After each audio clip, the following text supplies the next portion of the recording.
Bonjour et bienvenue dans Une minute, un livre. Je vous parle aujourd'hui de cet ouvrage, Le cœur du capital, ces travailleuses de l'ombre qui font tourner le monde, de Fanny Gallo et Hugo Harari-Kermadec, aux éditions Université Paris-Cité 2026, que je remercie pour l'envoi.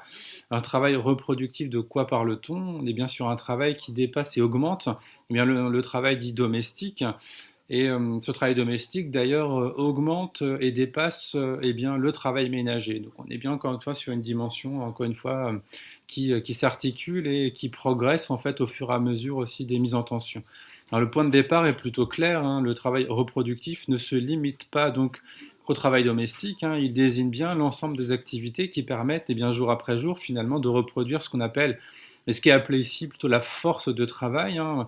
On va voir que dans le document, d'ailleurs, hein, cette force de travail, elle est articulée, elle est nourrie, elle est documentée par un grand nombre de chercheuses, hein, notamment dedans. Alors, dans cette force de travail, on va entendre les verbes comme entretenir, nourrir, soigner, éduquer, soutenir. Eh bien, c'est eux, hein, qui travaillent aujourd'hui et c'est eux qui travailleront demain. Et ce travail est pourtant central et pourtant il reste massivement invisible ou invisibilisé plutôt, non rémunéré, minoré.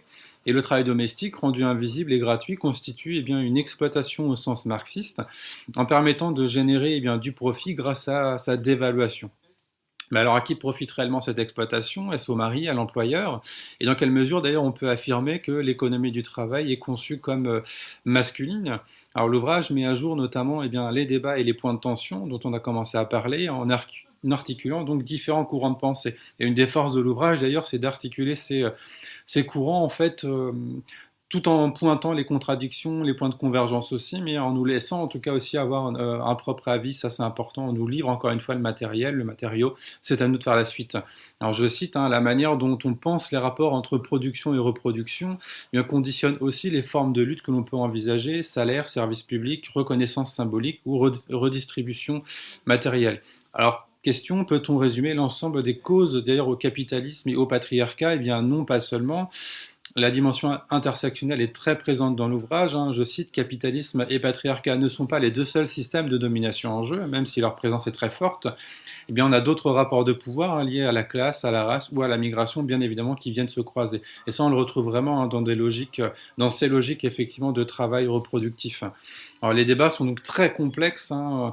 Rémunérer le travail domestique, est-ce le reconnaître ou est-ce le renforcer, et qui paye, hein. On a vraiment, en tout cas, ces points de tension qui sont très très clairs dans l'ouvrage. Certaines personnes, certaines féministes par exemple, défendent sa rémunération, d'autres insistent plutôt sur sa socialisation. Deux points, sortir ce travail du foyer et le prendre en charge collectivement. D'autres encore soulignent qu'un salaire ménager pourrait enfermer davantage d'ailleurs les femmes dans ces tâches.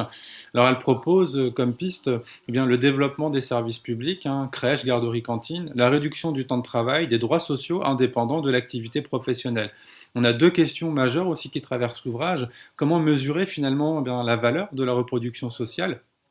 Quelle valeur on accorde justement à ce travail, et qui accorde cette valeur? Comment attribuer une valeur économique à un travail historiquement invisibilisé, non marchand, souvent féminin et minorisé aussi? Parmi les pistes, hein, on va retrouver par exemple lutter depuis le travail reproductif pour repenser le monde, penser la grève reproductive, inscrire ces luttes dans l'histoire des mobilisations féministes, hein, ça c'est vraiment important, essentiel, sécuriser les aides sociales. Doit-on interroger d'ailleurs l'institutionnalisation du travail reproductif?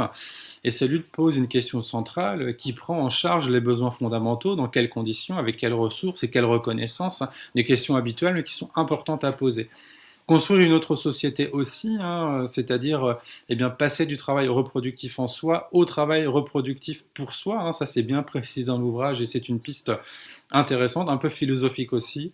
Et donc enfin, le travail reproductif n'est donc pas une périphérie de l'économie capitaliste, ni une activité annexe, hein. Là, c'est les points de conclusion qui me paraissent aussi essentiels à vous présenter.